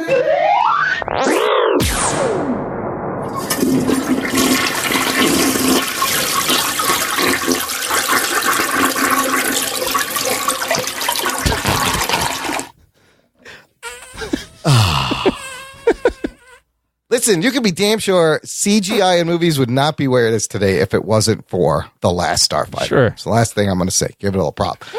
So, here is the deal with the Patreon movie picks. In round one, we have, after doing this, we have 3 movies left What are the movies? to do. Austin Clements has picked Zombieland. Ray O'Neill finally sent in his pick. He said, I'm going with The Wraith from 1986. Oh, It God. might be my favorite bad movie ever. I think one of my brothers showed it to me. If they didn't, I have no idea how I came across it since it came out the year I was born. Anyways, I look forward to the roasting. Thanks, Ray. This movie is terrible, Yeah. and I can't wait to watch Oh, it. my God. The Wraith. I've seen it. There's tits in it. It's there. It's great. You should.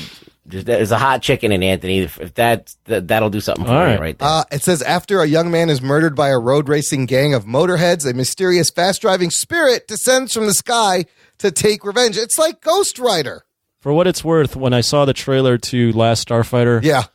the one thing that did hook me was the girl. So I thought the girl was cute. The girl was very cute. I think it's Lara Flynn Boyle, like a very young Lara The Wraith? Flynn Boyle in The Wraith. Yeah. Whoa. Laura Flynn Boyle. And then the third movie is from Ralph Bravo, and I forgot that he did pick the movie. He says, Imran, just wanted to let you know, Anthony and Rugboy know, I still listen to the show. Only thing that keeps me sane while I deliver beer and still donate every month. He's still delivering beer. Listening amazing. to us. Ray, put that beer up. Don't knock it down. That goes on the top shelf. But I thought I already picked my movie. He had picked Mr. Nanny Oh, gosh. with Hulk Hogan from 1993. But then he says, if you actually want to review a good movie, I'll also settle for The Sandlot, which you've probably seen that. Have you not, Anthony? I love The Sandlot, but I can do either. I say we stick with Mr. Nanny, personally. Okay. So that'll complete. Sandlot's almost too easy. Right. If it's that good, Mr. Nanny should be fun. I don't think I've ever seen it. Hulk Hogan as a I nanny. haven't seen Mr. Nanny What in a could long go time. wrong? So that's end of round one. Now, here we go. Oh, I was wrong about Laura from Blood. She's not in the race? Sherilyn Finn. I always get those confused. Oh, I don't even know who Sherilyn Finn young is. Sherilyn Finn, yeah. Probably not done much afterwards. No. Just like the last Starfighter girl. No, she was in stuff the last time. Oh, she was in Night of the Comet, which is like a famous, like, infamous B movie, apparently. I've not seen it. I think Fiddlesticks would know about Night of the Comet. Okay, round two. I got 7 more movies. People wrote in. Here we go. Glenn Smith, he said, so based on when I messaged you about Ghost Rider, I've been supporting you guys over a year, and per the last episode, I want to have you guys review Pitch Black. I'm down for that. I've seen Pitch Black once, but I'm down to watch it again. He says, I didn't really get it the first time. Oh, you did it? And then there's a sequel. He says, love this I movie. saw Chronicles of Riddick. There's 3, I guess, right? Yeah, there's a third one. There's just, and then it's just called Riddick. I think the third one. Yes, I liked all the Riddick movies. Love this movie as a kid, Glenn says. And in my opinion, it's still a great movie, but I love Vin Diesel. Given the opportunity, I'd make you guys review the whole trilogy. Love all the great, consistent content. It really is something I look forward to starting my week with. Thank you so much. Thank you, Glenn, for your pick. Yeah. We're putting it down on our spreadsheet. David Zika, who we did Reign of Fire last week, and Anthony misread his calendar and didn't watch the movie or something. David Zika says, Tony should have watched the first one. And he goes, I pick Walt Disney's Condor Man from 1981. I saw this one in the theaters as a kid and remember loving it. It definitely does not hold up. Oh, shit. Condor Another Man, 80s movie. Yes, an early 80s, 1981. Oh, I remember hating this, I've too. never seen this. The log line is cartoonist Woody becomes the superhero he draws. Using his gadgets, he helps a Soviet spy defect to the It's West. terrible. Yes. Sounds great. It's horrible. Okay, so we'll do for Zika, Condor Man, Detective John Campbell writing in. He writes, this is awesome, especially since I molested your brains with Mortal Kombat 2 Annihilation. Yes, he did. Great job on the review, by the way. I'll keep it civil this time and have you guys do one of my favorite Darren Aronofsky movies. I'd like you guys to check out and review The Fountain, Good film. starring Hugh Jackman and Rachel Weisz. The concept is way out there, and Never some of heard the of it. visuals are jaw-dropping, especially when it cuts to the future. Thanks so much again. You guys are the shit. I kind of wish he picked another Aronofsky movie like Pi or Requiem for a Dream. Yeah, it's not the best Aronofsky film, but I think for Anthony, it might be a good one. It's it's accessible. It's not like Requiem for a Dream where it's gonna fuck up your whole that night movie when you watch it. Physically, mentally shakes you when it's done. Yes. You're like, oh, I got to take a shower. Yeah, like this is kind of a little bit more of a safe territory. It's about like love and shit and eternity. And so the synopsis is modern-day scientist Tommy is struggling with mortality, desperately searching for the medical breakthrough that will save the life of his cancer-stricken wife, Izzy. But isn't there like some time travel or some other weird shit going on? It's all kinds of weird Hugh shit. Jackman, Rachel Weisz, Ellen Burstyn. Yeah, it hops back and forth through time. I will tell you this: Aronofsky movies generally are always very good. He is an incredible visionary auteur director.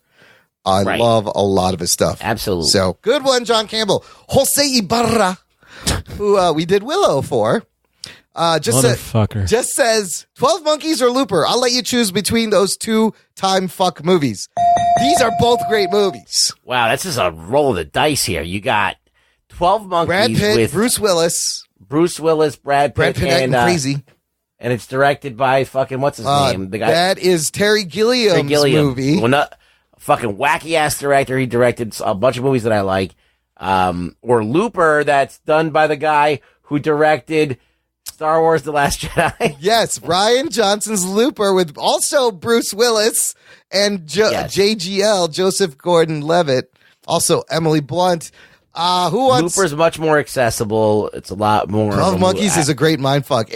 Yeah, I think 12 Monkeys is a much harder watch. Anthony, have you seen any of these? I haven't seen either. I'll let you guys pick.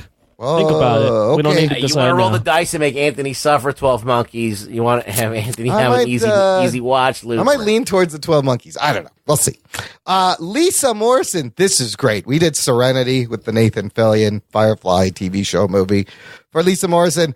She says, so I'm giving my second movie choice to Steve, and he can't choose between two different films. One is Wolf Cop, and the other is Hobo with a Shotgun. Oh, shit. What the fuck is this? He said you guys need to review some, quote, fine Canadian cinema. Both of these movies those are his over choices. the top. Okay, so like just hilarious gore-fest movies. Wolf Cop is a Canadian movie from 2014. Here's the synopsis. As a series of strange and violent events begin to occur, an alcoholic policeman realizes that he has been turned into a werewolf as part of a larger plan. Lovely. Starring people nobody's heard of because it's a Canadian movie. Maybe Canadians.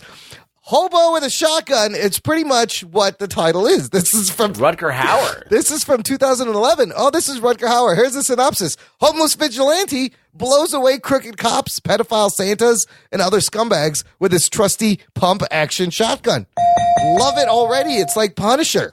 Both of these movies. Rutger Hauer is the I've hobo. seen both of them. I don't know if I've seen Wolf Cop all the way through. I think I sat down to watch Wolf Cop because people would tell me, gotta watch Wolf Cop, gotta watch Wolf Cop. Yeah. So I sat down to watch Wolf Cop, and about after maybe I would say 40 minutes into the film, I was like, okay, I get it. I don't need to see anymore. He's a Wolf Cop. I get it.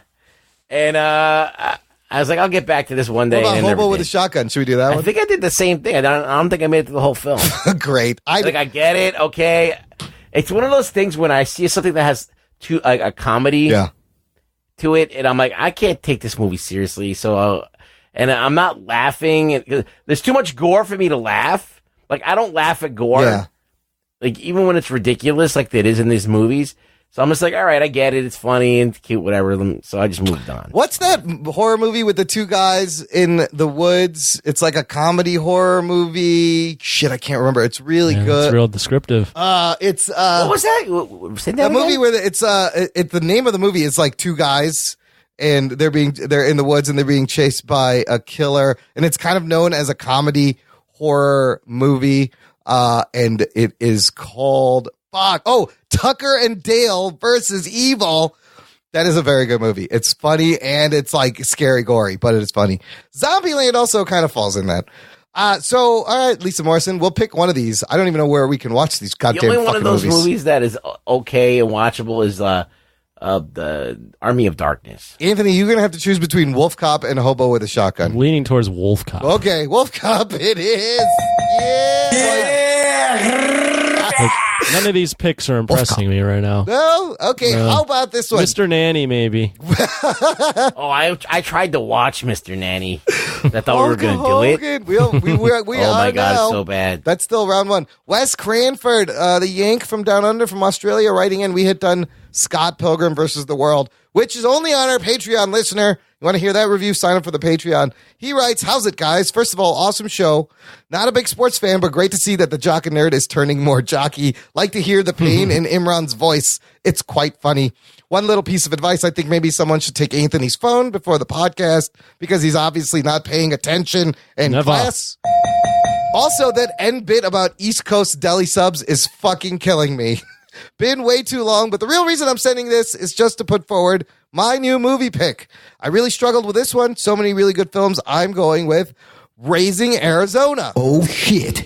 I'm excited to see this one because I've only seen it on TV where it's been heavily edited. Classic Coen brothers. I haven't seen it on its their third movie, Nick Cage, Holly Hunter, John Goodman. The fuck is this about? This is about, the synopsis of this one is it's about a baby. When a childless couple of an ex-con and an ex-cop decide to help themselves to one of another family's quintuplets, their lives become more complicated than they anticipated. Anthony, have you seen any Coen brothers movie like Fargo or the Oh Brother, Where Art Thou, or Miller's Crossing, or Hudsucker Proxy, or you haven't seen any of these, have you? No. None of it's ringing a bell. I've seen a little bit of Fargo, but I was like, this is weird. Fargo is an amazing Have you seen, movie. what's the one? The No Country for Old Men. No Country for Old I Men. haven't seen it in its entirety, but I did like what I've seen. Burn After Reading. There's The Lady Killers, which is really good. The Man Who Wasn't There. I Said, Oh Brother, Where Art Thou? My favorite's got to be The Big Lebowski. Have you seen The Big Lebowski? Not in its That's entirety. everyone's favorite Coen Brothers movie. They make some very interesting, different movies. I think Fargo's my favorite. I think Fargo may be one of my favorite out of the Coen Brothers movies. Good pick. It's Wes a Cransford. weird ass movie. You got a pregnant lady who solves a fucking major fucking crime and is in immediate danger. And she never, and there's no scene like of her giving birth. It's like she never gives birth to the baby. She's still pregnant when it's ending. It had nothing to do with it. It's great. Like normally in a movie, the big thing would be, oh, she had the baby and you got to act like you're pushing. No, none of that. It's absurd. It is a really slow movie. It's very slow. And that when I've showed it to people are like, this is fucking boring. And I was like, you have to just sit and let it simmer and watch it. Like you're probably more familiar with that accent, but for me, that was like people talk like this. Oh yeah, all the time. He's real funny. Is this real? Oh, this is real. Oh yeah. And someone with my voice is saying yes, I've heard people. He was real funny not looking. like this. They definitely do. I may be related through my wife to some of those people because once you go up north up there. Oh yeah. Get the cheese ball. Hun, get the cheese ball out. We've got company. And then finally, Seth Morgan, who we did Starship Troopers for, also only on the Patreon, had picked Edge of Tomorrow, Tom Cruise, sci-fi. Great fucking movie. I can't wait to watch that again. That's a really good movie. That's a great Emily film. Blunt. Did you see that, Anthony? Which one? Edge of Tomorrow. I have not. It's a good one. Emily Blunt, Tom You'll Cruise. Yeah, Tom Cruise. It's a good Tom Cruise.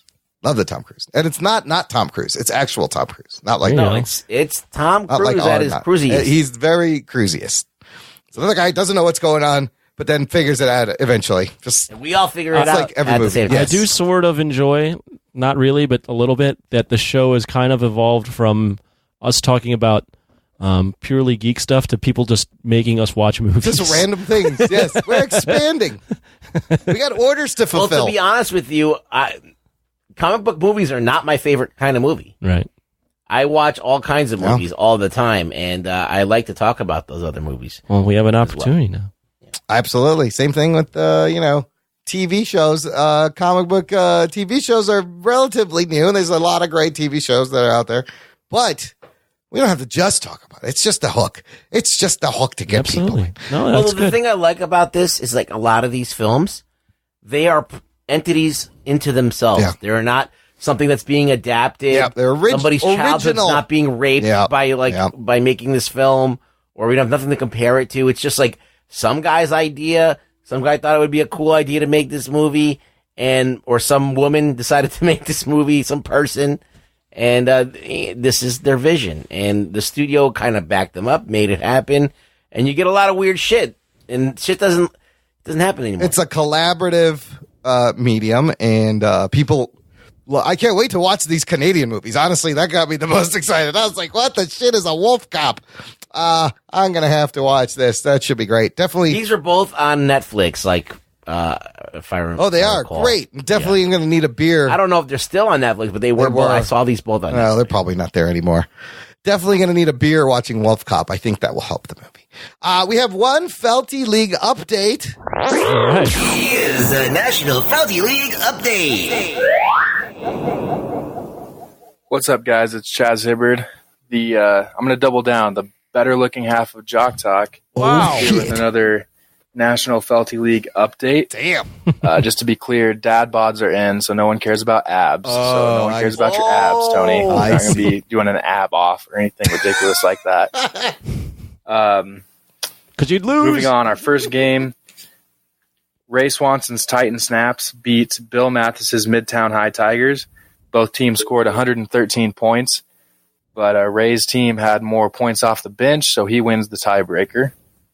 The next game, Daniel Nosker's Raccoon City Rockets beat Jester Vera's Chicago Web Slingers. Aw. Jose Gonzalez's Breezy Does It team defeated Chris Williams' Stark Raving Hazelnuts team.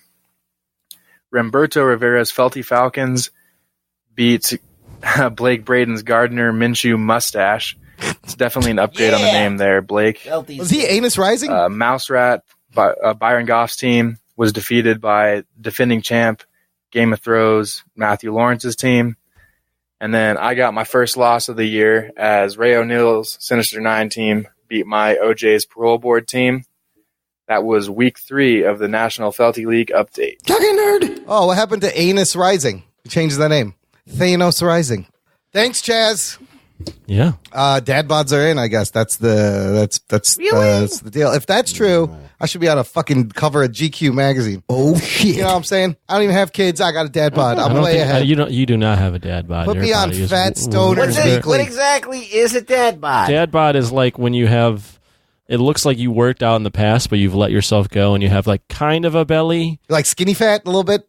A little bit. More like you're not fat, but you definitely, when you take off your shirt, you have a belt. Like a big pooch hanging there. There's a little pouch there. Yeah.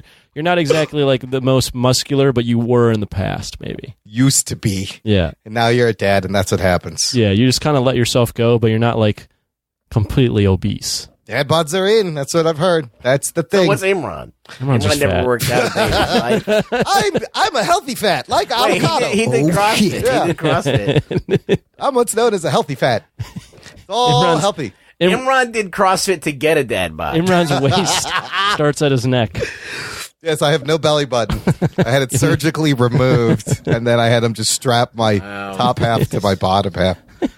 Listen, when the nuclear winter comes and it's really cold, all you skinny fucks are going to be dead. I'll be fine. I got a lot of insulation. I'll be around a lot longer. I'll eat whatever you left behind. I think that you're thinking of a fucking death scenario already. To justify your coming somewhere. Look, I'm also very buoyant, so if there's like a giant tidal wave flood, I'll just float away. It'll be fine. I will survive. As we close, listener, that's it for this week. But I want to remind everyone, please, if you like the show, if you want to help out, rate us on Apple Podcast ratings. Trying to get to 200 whenever. How close are we? Probably, we're at 84 now. I don't know, 1. Oh, come on, guys. And that may have been me rating it again. I don't know. Get your shit together. Listen, it's going to take time. I'm just going to keep repeating it. If you are an iOS device or you're listening in Apple Podcasts, just light up those 5 stars. Yeah, come on. We need to get to 200 ratings, and then when we apply to things like Rotten Tomatoes, never ask you to do something. Imagine us being in Rotten Tomatoes and making that big Disney shill money. Oh shit! Then finally, we love every Marvel movie, and Disney sends you checks. That's how it works, right? That's how I thought. Yeah. That's how I thought. That's how I thought Rotten Tomatoes works. Yeah. So we get to 200 ratings. I will reapply to Rotten Tomatoes as an official movie reviewer, and then we'll just crush the whole system and take it down. Right? Yeah. Ruggs, where can the listener find you online? You can find me at Really Rug Boy on Twitter, where I'm going to try and figure out how to delete all my tweets. Yeah, go back and delete the early ones. Nobody wants to hear that.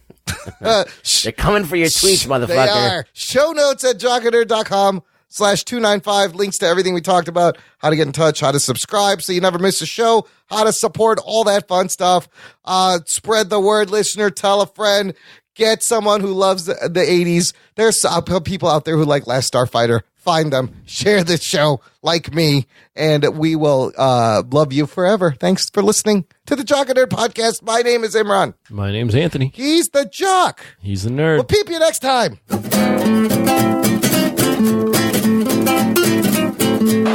balls was hot.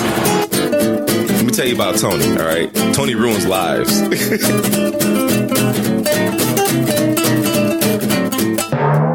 Like, the only thing that could have made this Last Starfighter a better movie is if Godzilla was in it.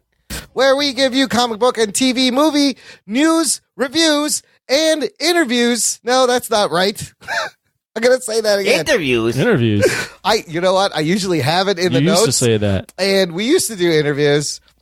Wait, I'm going to still do every once in a while. I'm going to retake all this. Hold on. No. If this, you don't get a redo. I edit the show so I could do whatever I want. You're an ass.